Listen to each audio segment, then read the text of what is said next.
What do you have to say for yourself, friend? You are holding up the show. I know, exactly. God. Well, everybody bring up your next comedian with the terrible friend who is now redeeming himself, Chris Aiken, everybody. All right, thank you much. Yeah, I got him hired on as a camera crew. He keeps kicking the table. How's everybody doing tonight at Tinnest Bar? All right, let's see if I can ruin the energy or make your night a little bit better. So, you know, blind people, they read Braille. I'm wondering if a blind person reads Danny Trejo's face or Machete, like, you know how rough that skin is. Like, what would they see? I feel like half his face would just be Grand Canyon and dynamite, and the other side they just like cut their finger on his crow's feet. It worked.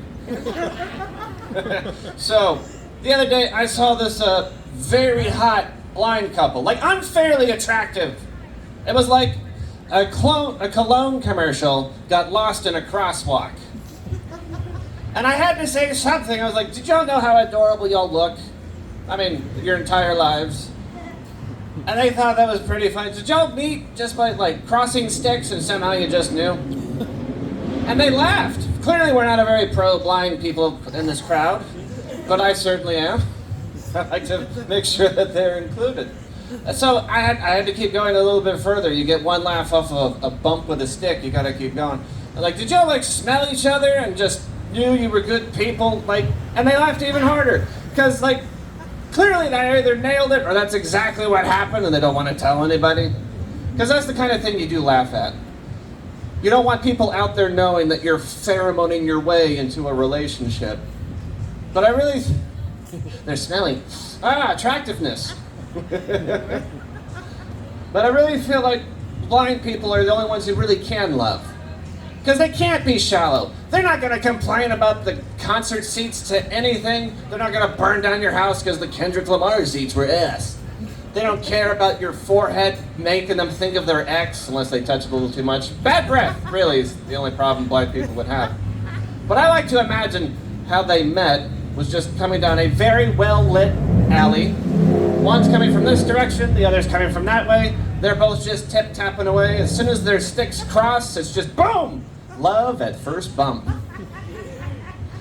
Now when I find myself, I'm just trying to make alleys romantic again. You know how, like in the film noir era, when you would see black and white people just, because the film was in grayscale, just making out.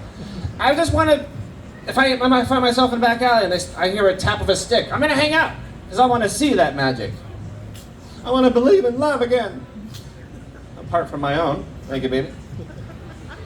So much of my childhood has gotten really ruined by my adulthood. Who here remembers DuckTales from Disney? Wonderful. We've got hands and people that can talk.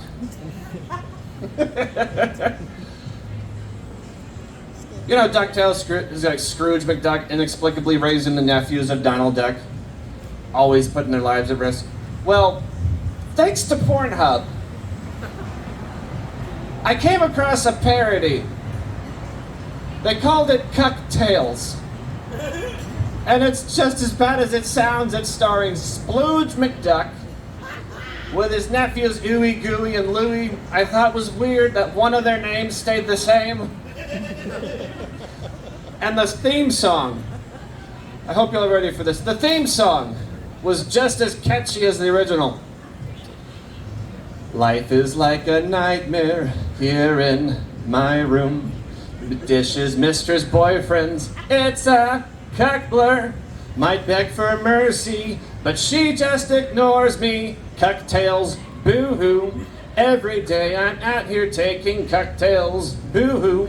Tales of staring mosquito, so sad and so staring, so sad and blue. No fuck-tails, boo-hoo. Not alpha tails, not manly tails. No cuck-tails, boo-hoo. The song is technically longer, but most people can't handle that one. And don't bother looking it up. It actually wasn't on Pornhub. I made the entire thing up. But if you blame another multi-billion-dollar company, Disney probably won't sue you. So they've started putting QR codes on tombstones. As a tribute video, they're not trying to get subscribes even in death. It's like, yes, please continue. It's my only legacy being left behind by an influencer. So you can walk up to a tombstone, scan the QR code, up pops a video of Grandpa being like, "Hello! Welcome to my death channel. Please like, comment, and subscribe or I'll hurt the shit out of you." But you know, when there's video, there's gonna be ads. So as soon as that finishes, as soon as he's about to talk about the war, boom, this haunting was brought to you by Raid Shadow Legends. Put in code DEADGHOST at checkout because I checked out. Then another ad comes up. This tribute was sponsored by HelloFresh. Fresh ingredients, even fresher corpses. And how the future's going to change a little bit. Eventually, it won't just be QR codes. We're getting holograms of people's heads floating above gravestones trying to go viral. And I just know that when my head, knowing my family, we're going to be cursed with a Snapchat filter that just makes it look like I'm sniffing dog ass. So you're just going to have some disgruntled child going, "This is me on my Old Man Eats Dog Ass channel. Please subscribe for your weekly sniff fix." That's not for everybody, but you don't have to participate. And at the bottom of the tombstone it just says, "He loved, he laughed, he logged off." Had to end that with a little bit of whimsy. Nobody really wants to think about cucks or dogs sniffing old men. So this is the final joke of my evening. Intolerant people don't have a superhero. So I invented Intolerant Man. And this will alienate everyone. So, Intolerant Man has the power to fight interracial couples like they're in the way. He has the power to fly to other countries and then demand they speak English. Because he's Intolerant Man, he's a very intolerant person. Intolerant Man has the power to turn down any ethnic music the moment Steely Dan is interrupted. I don't agree with anything he does, clearly. He's intolerant. That person agrees. Woo! But eventually, every good, or mediocre, superhero meets their match. So one day, Intolerant Man sees a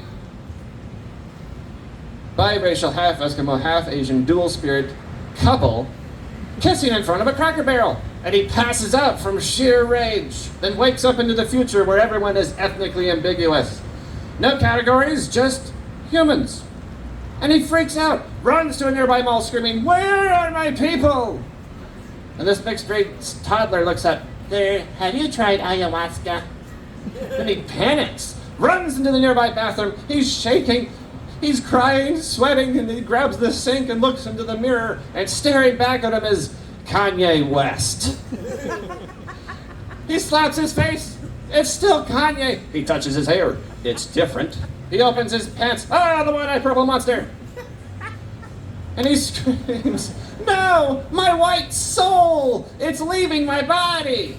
And then this mayonnaise-colored soul rises up from the chest of intolerable Kanye. Moaning as it ascends, a final tragic tear rolls down its face in the shape of a Confederate flag. Intolerant Man had become the one thing he hated most: being successful and black. All right, thank you so much. You've been a wonderful audience. Thank you.